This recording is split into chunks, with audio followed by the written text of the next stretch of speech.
இன்றைய வாழுதரும் வார்த்தைகள் யோபு 5வது அதிகாரம் 9வது வசனம். ஆராய முடியா பெரியனவற்றையும் எண்ணிலடங்கா வியர்த்தகவற்றையும் செய்பவர் அவரே.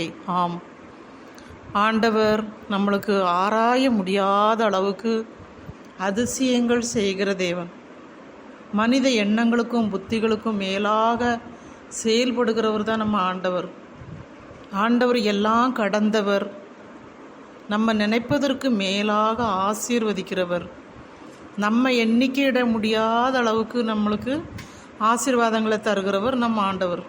நம்ம சிறியனவற்றை எண்ணுவோம், ஆனால் ஆண்டவர் பெரிய காரியங்களை செய்வார். நம்ம மனசில் கவலைகளிலும் கண்ணீர்களிலும் நம்ம வாழும்போது நம்மளுக்கு கிடைக்கிற ஆசீர்வாதங்கள் தடையாக இருக்கும். அதெல்லாம் மாற்றி நம்ம ஆண்டவரிடம் விட்டு விடுவோம். அவர் நம்ம எல்லா தேவைகளையும் சந்தித்து